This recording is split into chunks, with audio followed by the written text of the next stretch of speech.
So, welcome back to our Getting Started in Star Citizen series. In this episode, we're going to be covering mining, one of the non-pew-pew ways to make some cash. So as you see, I've adopted a much more civilian-esque attire, and I've come to Her L2 Faithful Dream Station. If we take a quick look at our star map, we were here around Hurston when last we met. Her L2 is just on the outskirts of Hurston. It's one of the Lagrange points, or asteroid fields, but most importantly for our needs, once we come out of the hangar elevators there, we'll head to the internal elevator, and we are going to go to the refinery deck. So refinery decks can be found at all of the L1 points and Her L2. So jump in the elevator and hit refinery.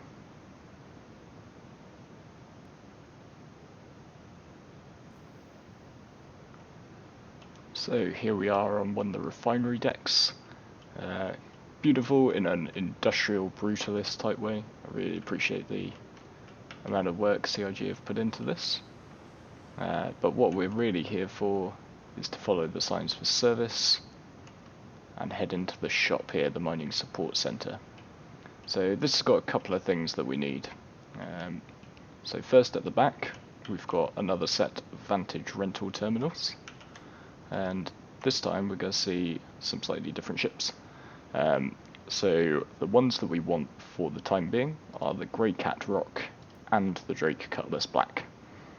So we're going to want to rent both of those for a 1-day period, and altogether that's going to cost us about 16,000 credits, which should be completely doable if you've just run a couple of those halt illegal surveillance missions. So we just click rent ship there and confirm rental. I'm going to save myself that 16k because I actually own both of these ships, having purchased them in game. So once you've done both of those, we're going to come away from that terminal. Now where we're going, it's a bit crispy, and while I appreciate my current attire, what I'm also going to need to pick up is a set of the Pembroke Armor. So you're just going to buy this one. Confirm that purchase. It's going to cost you another 5,000, and don't forget the helmet. So another 2,500 on that.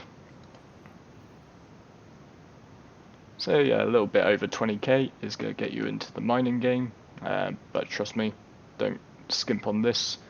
You're only going to last about 15 minutes where we're going without one of those. So if we just quickly hit F1 and we go to our equipment manager.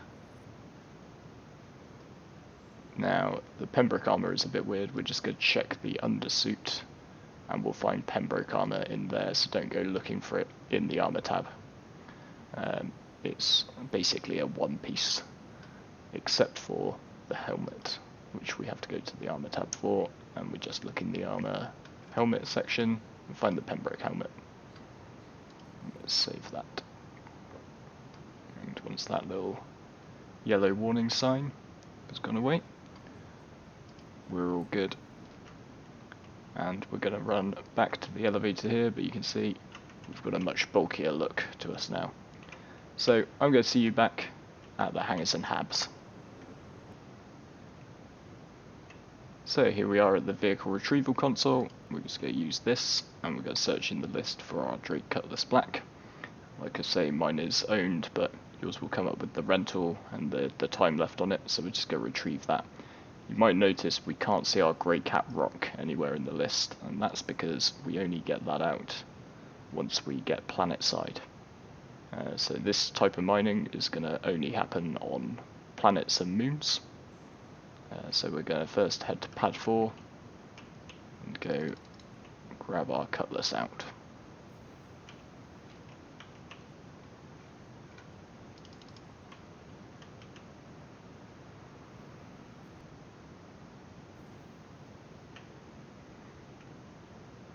So here we have the Drake Cutlass Black, probably one of the most versatile ships in the game. It was certainly one of my first in-game purchases. It can do a bit of everything. It's got a bit of cargo space, can help with the mining that we're going to do, and it holds up pretty well in a bit of combat if you want to run bounties. So can't recommend this ship highly enough, really, as an early purchase.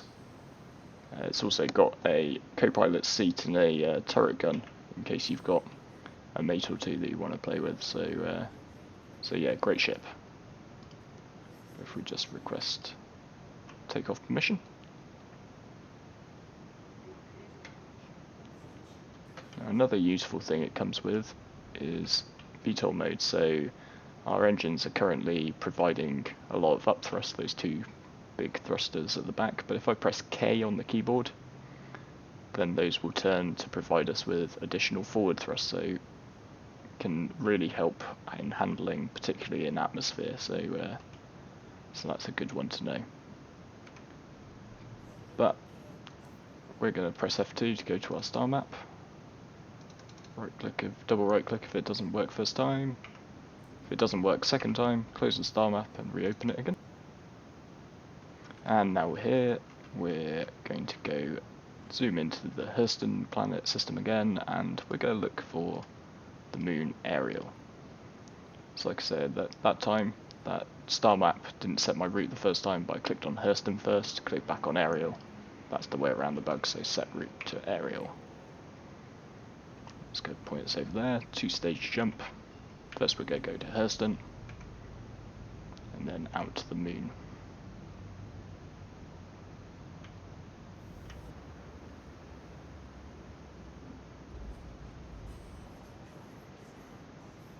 So now we're here at aerial. It's worth saying Aberdeen, one of the other moons of Hurston, works just as nicely for this, but the reason I quite like aerial is that it's only got 2 points at which we can land, and they are both mining outposts.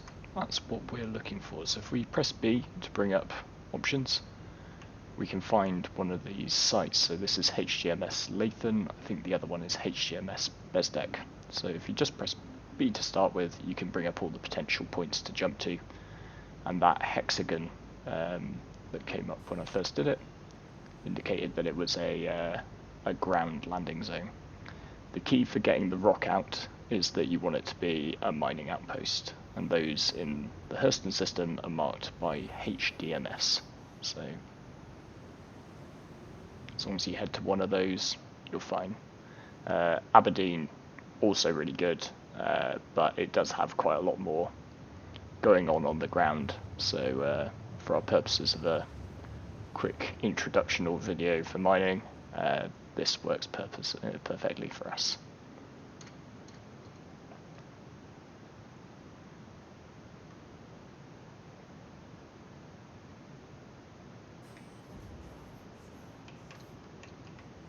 So sometimes, because there's not the display on the HUD, it can get a bit difficult to keep an eye on exactly where that landing zone is. It will have taken us out about 20 kilometers away. So if I press B again to bring up my quantum, I will see the sign for Lathan now. It's going to charge and calibrate, but it's already warning me that I'm too close to it. That's fine. We're not going to quantum jump any closer to it. We're just using that to make sure that we stay on the right heading. I'm just going to pitch up a little bit so that we don't crash into the floor.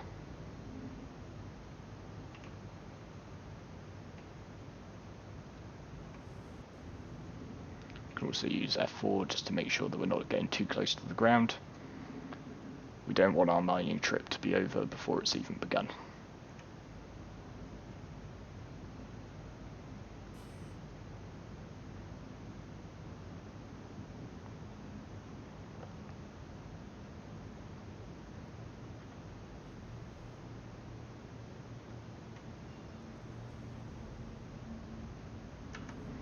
As we get a bit closer, we can press K and turn our engines into upthrust mode so that we don't crash into the ground, and so that we'll naturally lose a bit of speed as well.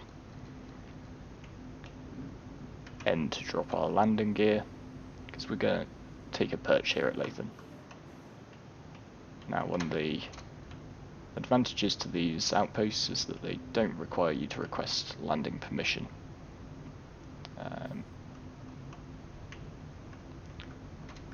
One of the downsides to them to be aware of, though, is that some people like the pirate life, and those people know that Ariel only has 2 spots, and those spots are popular with miners and with traders, so just keep your wits about you when you're doing this. One of the things I love about Star Citizen is it is open world PvP, even though I'm not constantly engaging in PvP. It's something I quite like. I like that feeling of always having to have an eye on the horizon as such for any bad guys. So quick check around, but all seems safe today. Now you see in the bottom left-hand corner that my suit is warning me that the temperature is going a bit nuts, and that's why it's a good idea that we brought that Pembroke Armor. So you'll notice a few different buildings around here. They control various things like mining and storage, but the one we want to head towards is the small blue one with a couple of small landing pads next to it. And that's because this is where we can get our rock out. So if we go through this airlock, press this button to cycle the airlocks.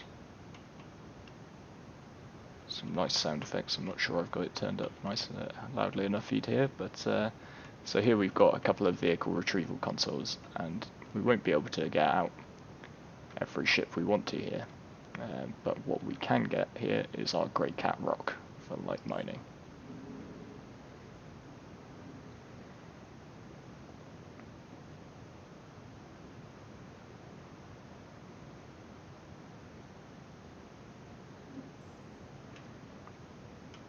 So there she is, our little mining buggy.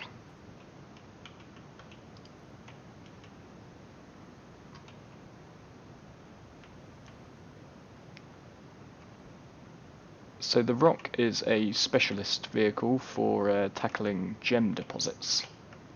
We just enter the driver's seat through the front door, which folds down nicely. And just like a ship, we can power it on by pressing R, gets it into flight ready mode. Although I suppose it should really be drive ready mode. And we can use F4 to navigate around. We're aiming for the back of our Cutlass. Now it is possible just to take the rock out on its own, but it is far more efficient and profitable to pair it with a Cutlass because the scanners on it are bad and driving it around the surface of these moons is difficult. So what I tend to do is just get it into the Cutlass. You don't need to drive all the way in, and indeed if you drive all the way in, getting it out can be a bit of a pain. So power down with U and hold Y to jump out of the seat.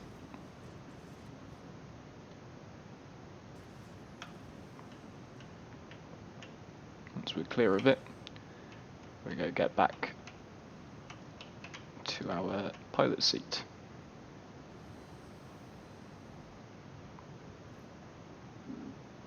Now here I would turn the Cutlass on by pressing U to power it on. If you'll notice, that stops it raising the ramp at the back, which can sometimes crush the rock if I've been a little bit careless in how I've fitted it in. I also, this is just a common one to avoid, I'll drag my mouse down a little bit so you can see the line between my crosshair and that center point. That's to just make sure that I'm tilting my nose down a little bit as I take off. Sometimes you can get major torque imbalance. I think it's because the rock's in the back of the ship and it can cause it to flip, which is not something we want. So we're going to head out and away from the mining outpost. We will leave that behind. I'm going to be a bit risky in the interests of time, and start mining quite close to the mining outpost. I might regret that in about 5-10 minutes. What I would do if you're heading out for a mine is I would probably put at least sort of 75-100 kilometers between you and that mining outpost. there's a danger that there's real players who are going to be out looking for rock miners. I think, was it Mongrel Squad? If you want to watch some people do some piracy gameplay and get up to some shenanigans like that, then I recommend you check out some of their videos. They're pretty funny at times. But you don't want to be a rock miner in distress. So once you're far enough away from the mining outpost, you go switch to your scanning mode, so that's tab, and we're going to let off a full power scan. Okay, so what we're looking for is a grid like this that should come up at about 2,500 meters. But this indicator on our HUD shows that these are rocks. So there's two types of mining really in Star Citizen. You can do sort of the mining of boulders and asteroids, which come up with these markers that we can see here, or you can do mining of gems. So we can't mine those with the rock, so we move on. One thing I'll do at this point is just roll forward once on my mouse wheel while in scan mode, and that sets us to 2 times. If I don't set it to 2 times, then I'm going to see everything that we've driven past come up behind me. So we don't want to waste time by seeing what we've just flown over and ignored. So we just keep on going. Takes a bit of practice being like the right distance to the ground. You'll find it with a bit of time. So it can seem a bit tricky to begin with, but don't worry, it does get a lot easier. So because that's quite a big grid at 6,000 meters, I'm pretty certain that that will be more rocks that we can't mine, rather than the gems that we want. The gems tend to come up at about 2,500 meters, and they tend to be more of a pyramid type grid. So we'll avoid those, and we'll just keep going.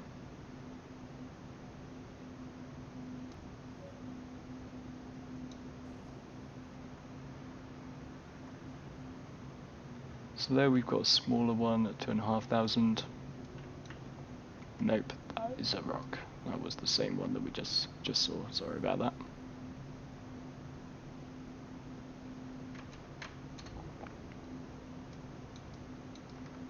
One thing you can do is press L.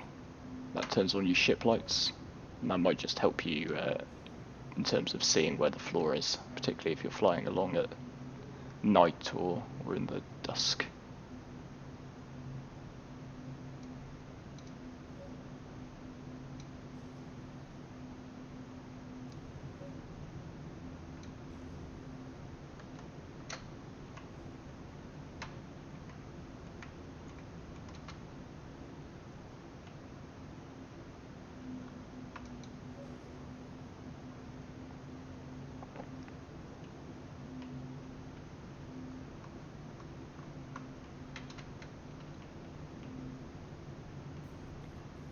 So now I've got in nice and close to some of these gem markings. This is what we were hoping to find.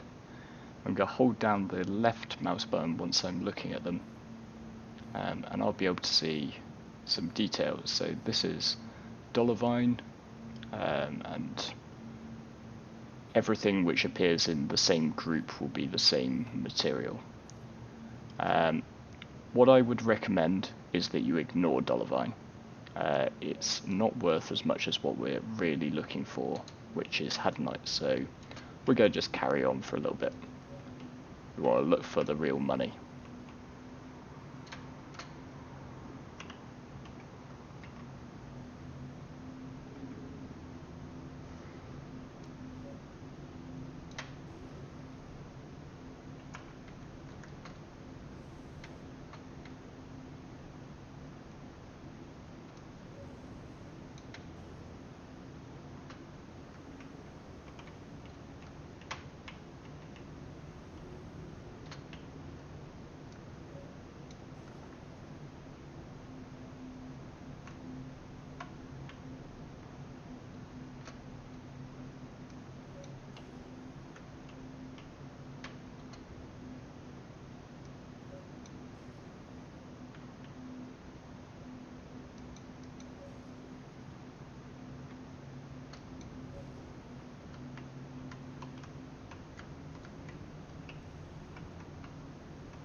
So bingo, we've got ourselves a couple of Hadonite gems.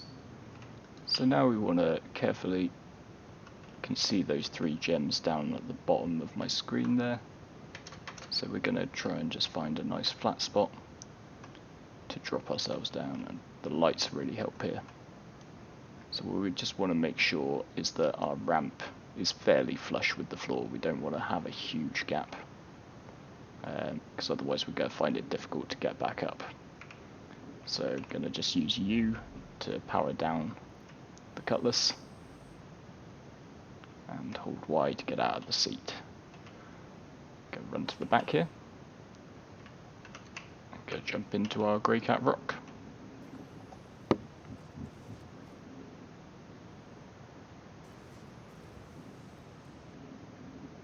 And we can power up our rock systems, and just gently edge it out. You don't want to be doing this at a great deal of speed, because the rock can have a nasty habit to flip, and you don't want to be stranded on aerial with a flipped over rock.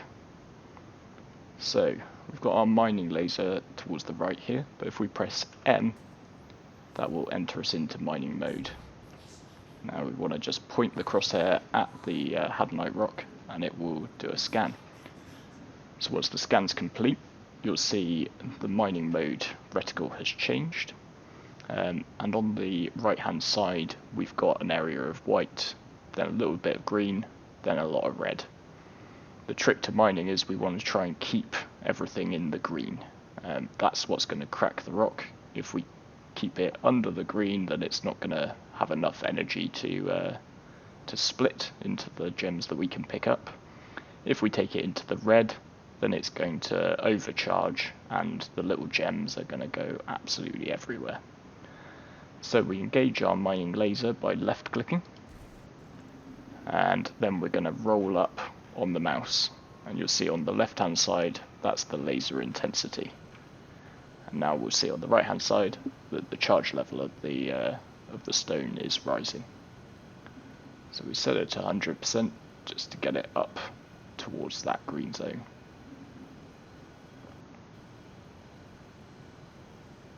And now as we approach, I'm just going to start easing back on it a bit, because we don't want to overshoot and give it too much power. Once we're in the green, now you can just come off if you get too hot.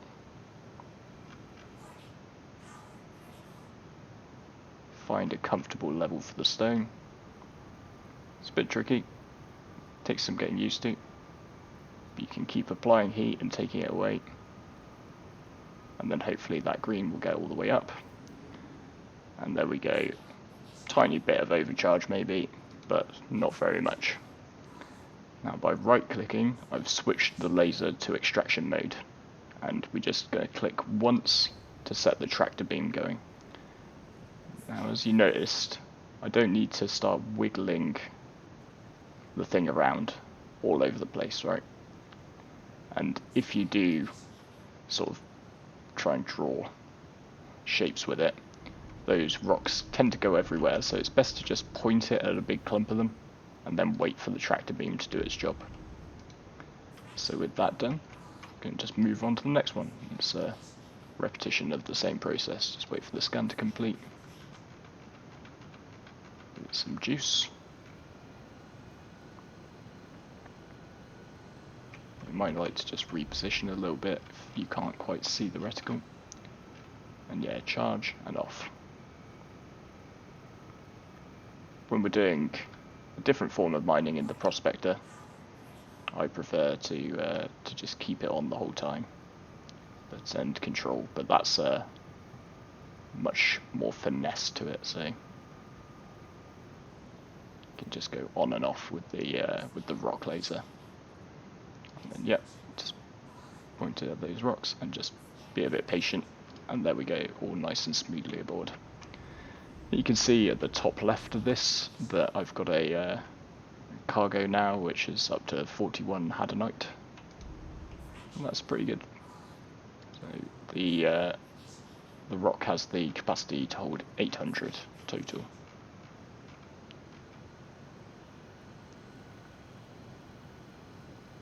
so we'll just do this last one for the interest of keeping this video to a acceptable amount of time. What I'm going to do is finish mining these 3, and then I'm going to take it back just to show you the selling. What I would do is just stay out in the field until I'd filled up my rock. Sort of, you can load the rock back up into the Cutlass, head out, find another Hadanite spot. If you do overcook this and it looks like it's going to be catastrophic, pull off, turn off your laser, let it cool down. It's much better than trying to plow on with a lost cause. But thankfully, having said in the last video that I'm more of a miner than a combat pilot, I didn't screw those up too badly.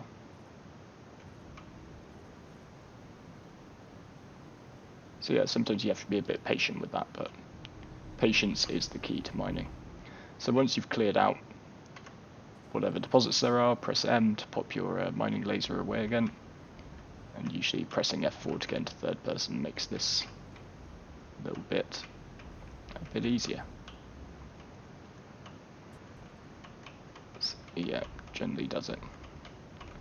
Now when you're ready to head back to base and go sell, so if I was just going on to more deposits there, I would leave the rock where I've positioned it, just right at the back of the ship, easy to access. But I'm just going to drive it in a bit more so that I've got space to get past without necessarily having to take the rock out when we get the other end. So U to power it down, and Y to come out of the seat.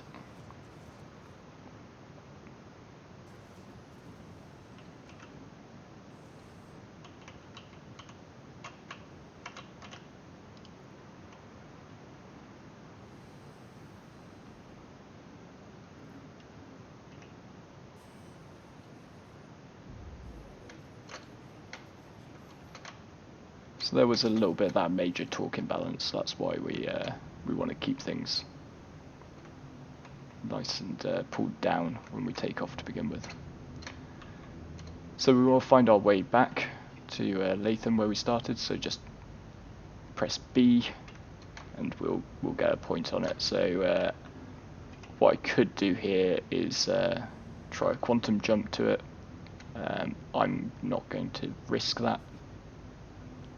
Particularly when you're in atmosphere, sometimes those short distance quantum jumps can go a bit awry, and can cause you some issues, like it trying to take you through the planet, which nobody wants, particularly not with some hard-earned cash in the back. This is one of the bits which might be a bit frustrating about mining in the beginning. If you have what looks like a good run, you've got a decent amount of cargo in the back, and then you get hit by a bug or a 30k server crash. That can be very frustrating, and if you find yourself getting mad, then I suggest taking a break. And it's where some people will say bounty hunting is far preferable, because at least with bounty hunting it's just one mission. And if you crash, you might fail that one mission, but you don't lose anything else, whereas with mining you can crash and you can lose a decent amount of time's work. So, but that said, I think one of the great things about Star Citizen is it takes different people, different interests. Personally, I'm more of a miner. That's just what I enjoy doing. It's part of the game I find most interesting and challenging, and me and some of the guys I play with are always on the lookout for new cool mining spots.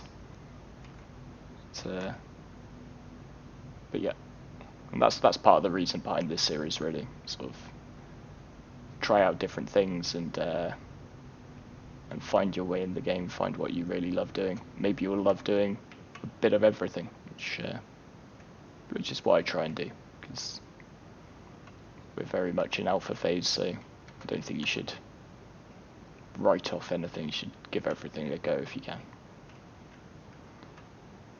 So yeah, if we're at the end of our run, we want to just come back to one of the mining outposts and set down on one of the landing pads. So I'm not being particularly conscientious here. General good form is if you're in a small or medium ship, take the smaller pad, because there's a larger pad and a smaller pad, and if some guy turns up here with a Caterpillar, one of the really big trade ships, he's going to be a bit annoyed to find a tiddly little Cutlass blocking his better landing pad. So I've left myself just enough space to get by that rock. Don't be too trusting. Close your door. Some people can cheekily come along and try and steal the cargo out of the back of your rock, which is annoying, but you know, if you left your door open, maybe you were asking for it. That's all I can say. So we're going to come along and we're going to take a look at these buildings. So this one says mining control. We don't want that. We're after the one that says storage. So it will be one of these over here. Why storage? Well, storage has a trade terminal inside it. And it's the same for all of the mining posts on all of the moons. So yeah, here we are, storage. Same system, cycle the airlock.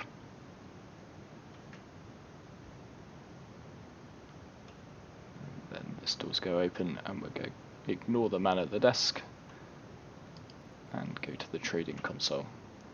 Now, not particularly great, we'll try and get a better angle. We want to sell, and then source, select location, Grey Cat Rock.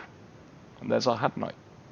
And we can sell that Hadnite for 31,500. So, you know, considering that was just a short introduction and I did 3 rocks,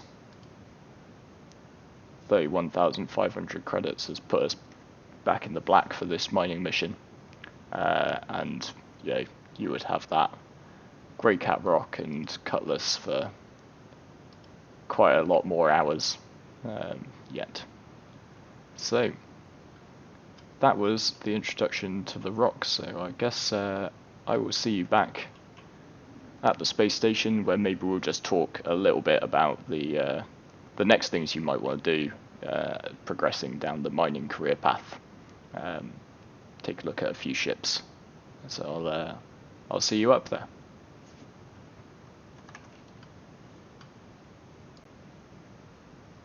So if you've decided that the miner's life is for you, then probably one of the first ships I'd recommend looking to buy is your own Misc Prospector. It'll set you back just over 2 million AUEC, and you can buy it from New Deal. This will let you get into mining some of the bigger rock deposits and some of the asteroids. And I think I'll put up a separate video if this proves popular to cover prospector mining.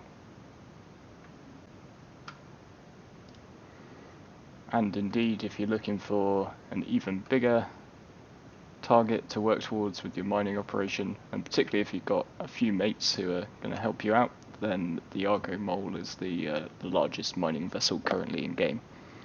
So this has the added benefit of one person taking the control up there, and then 1, 2, 3 additional mining lasers. So it can be great fun to crack some of the bigger rocks out there, and can be really good fun for a group of mates working together to do some mining.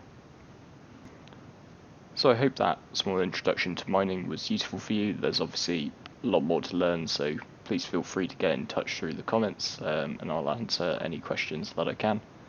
If you found it helpful, I'd really appreciate a like and a subscribe, and I'll try and keep content like this coming as long as it proves of use to enough people.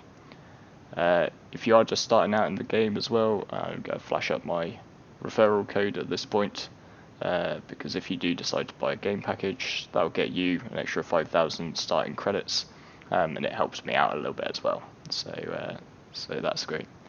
But If this series is holding your interest, then stay tuned for the third career path, which we'll go into next time, which is trading. So until then, I'll see you out there.